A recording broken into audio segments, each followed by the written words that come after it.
Membrama, Sia Kolovasod. That's Albanian for good evening. How was your day today? Not my city coming at you. It's about a little after 7:30, Friday, August 20th, coming up on sundown. And not to sound too hokey, but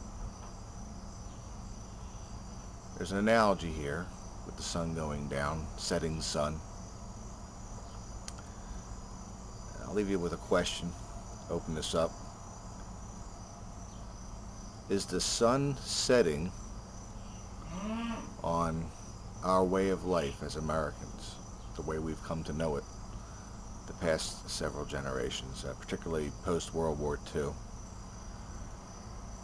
Is the sun setting on this nation as we once knew it, and the American lifestyle and the so-called American dream? Moving on. Follow up my question on whether you prefer 2 weeks supply of drinking water or a 2-week supply of food. And only a couple people responded. I wasn't expecting an overwhelming response. I thank those of you who responded, and you were wise in choosing drinking water. A good rule of thumb was quoted on the comment of the other video, but basically it's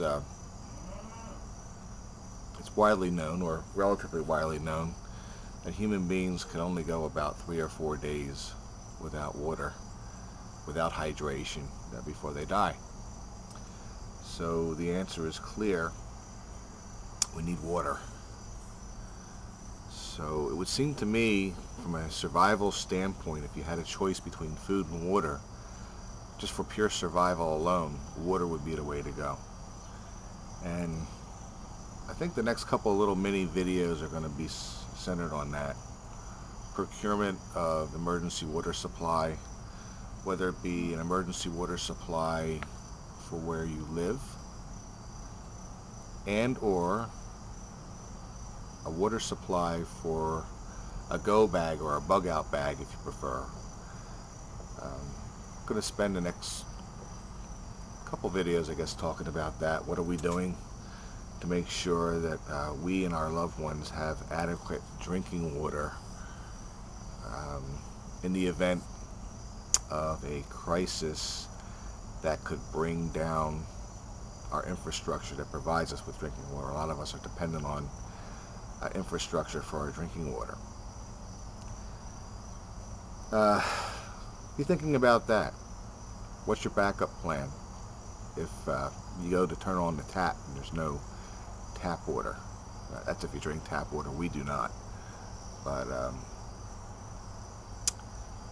it's been a long week. Please bear with me.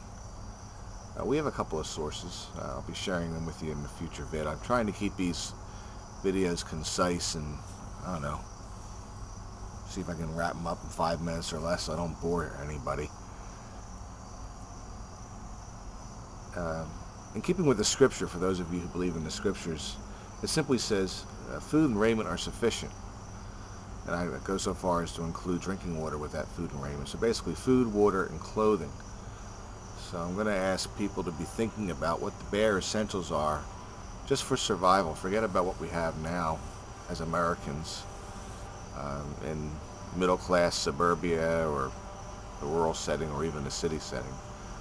Let's be thinking about surviving. I hope the equipment sound isn't bleeding over. I'm thankful to be living on a working farm. So, in keeping with water as being the most essential element for survival between food and water, how do we procure safe drinking water in an SHTF situation? I'll be polite and say when something hits the fan. Fill in the blank for that S however you want to. I'll just be polite for those who are offended by certain types of words. And the sun is going down. I hope to be hearing back from a few of you, and thank you ahead of time for listening and for watching.